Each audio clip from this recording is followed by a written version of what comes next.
Story: The Christmas Crumpet. The snow fell thick and fast, blanketing the quaint village of Little Puddleton in a pristine layer of white.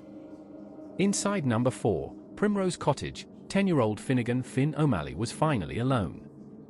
His parents, along with his perpetually irritating older sister, Penelope, had departed for their annual Christmas Eve pilgrimage to his grandmother's house in the Cotswolds. Finn, afflicted with a particularly nasty bout of the sniffles, had been deemed too contagious to travel. He'd feigned disappointment, but secretly, he was thrilled. A whole house to himself, for an entire night, with only the flickering glow of the Christmas tree and the promise of endless biscuits for company. He'd waved them off from the frost-covered doorstep, a theatrical sniffle escaping his nose as the car disappeared down the lane. The moment they were out of sight, a wide grin spread across his face. He slammed the door shut, the sound echoing through the quiet cottage, a sound of delicious freedom. His first order of business was to raid the pantry. He unearthed a tin of shortbread, a half-eaten box of Quality Street, and, his greatest triumph, a packet of crumpets. He toasted 2, slathered them with butter and strawberry jam, and settled down in front of the fire, the warm glow casting dancing shadows on the walls. The wind howled outside, rattling the windows, but inside, the cottage was warm and cozy. Finn felt a sense of contentment he rarely experienced with his family around. He munched on his crumpets, flicking through channels on the telly, a half-formed plan to stay up all night playing video games forming in his mind. As the evening wore on, the wind intensified, and the snow continued to fall. The power flickered a few times, plunging the cottage into momentary darkness before returning with a surge. Finn, engrossed in a particularly thrilling car chase on screen, barely noticed. He eventually grew tired of the telly and decided to venture into the kitchen for another crumpet. As he reached for the packet, he noticed something odd. One crumpet was missing. He distinctly remembered toasting 2, and there were only 3 left in the packet before. Now there were 2. He frowned, dismissing it as a trick of the light or a lapse in memory. He toasted another crumpet, this time opting for marmalade, and returned to the living room. He settled back down by the fire, but a nagging feeling lingered. He kept glancing at the empty space on the plate where the missing crumpet should have been. He couldn't shake the feeling that something was amiss. Then he heard it. A faint scratching sound, coming from inside the walls. He froze, his heart pounding in his chest. He held his breath, listening intently. The scratching continued, a rhythmic, almost deliberate sound. It seemed to be coming from behind the fireplace. He slowly rose to his feet, his eyes fixed on the wall. The scratching grew louder, accompanied by a faint rustling sound, like paper being crumpled. He took a tentative step closer, his hand outstretched, touching the cold stone of the fireplace. The scratching stopped abruptly. He held his breath, waiting. Silence. He let out a nervous laugh, telling himself it was just the wind or perhaps a mouse. He was being ridiculous. He turned to go back to the sofa when he heard it again. This time, it was closer, louder. The scratching was accompanied by a distinct munching sound. His blood ran cold. He knew, with a certainty that chilled him to the bone, that whatever was in the walls was eating something. He backed away from the fireplace, his eyes darting around the room. He grabbed a poker from beside the fire, holding it like a weapon. The scratching started again, moving along the wall, closer to the kitchen.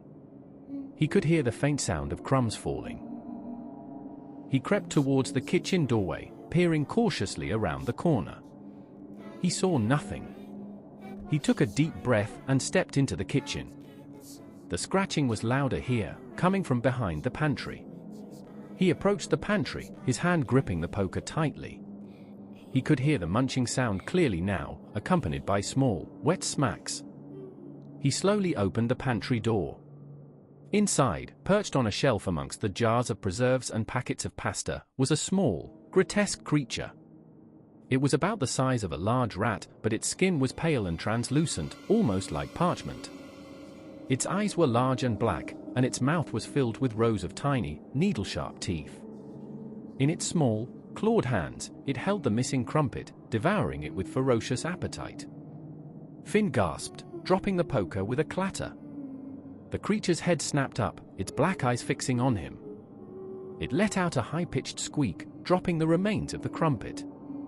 It scurried down the shelves, its claws clicking on the jars, and disappeared into a small hole in the back of the pantry. Finn stood frozen, his mind struggling to comprehend what he had just seen. He knew he hadn't imagined it. He had seen the creature, its pale skin, its black eyes, its tiny, sharp teeth. He backed away from the pantry, his heart pounding in his chest. He ran back to the living room, locking the door behind him. He huddled by the fire, his eyes fixed on the walls, listening for any sound.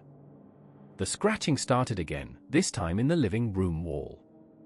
It was moving closer. Finn grabbed the phone, his hand shaking as he dialed his parents' number. The line was dead. The storm must have knocked out the phone lines. He was truly alone. The scratching grew louder, moving along the wall towards the Christmas tree. He could see the branches trembling slightly. He grabbed a heavy book from the coffee table, clutching it tightly. He was ready to defend himself. The scratching stopped directly behind the Christmas tree. He held his breath, waiting. Then, the tree began to shake violently. Ornaments rattled and fell to the floor. He braced himself, ready to face whatever was about to emerge. The tree shook one last time, then fell over with a crash. But nothing was there. Finn stared at the fallen tree, his eyes wide with fear. He could hear the scratching again, now coming from above him. He looked up at the ceiling. He could see a small crack in the plaster, widening slowly. The creature was in the attic. He knew he couldn't stay in the living room.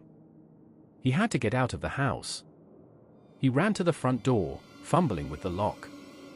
He pulled it open and stepped out into the snow.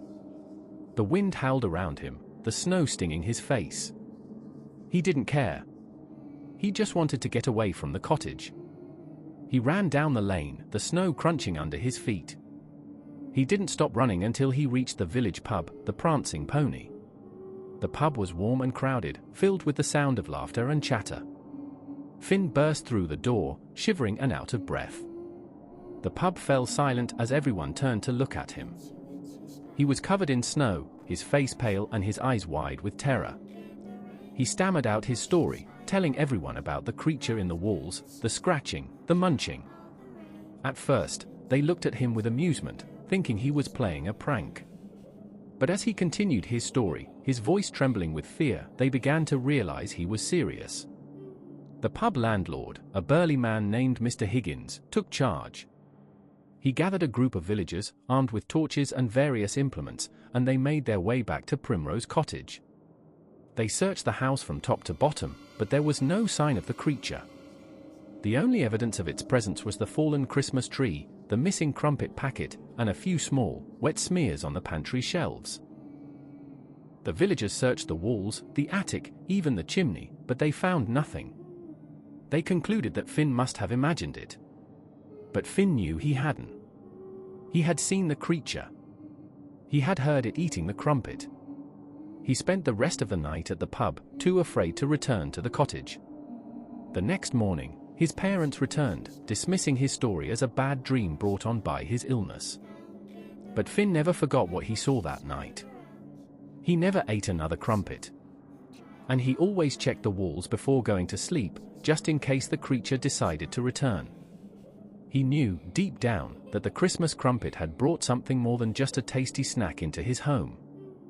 It had brought a horror that lurked just beyond the veil of reality, a horror that might one day return.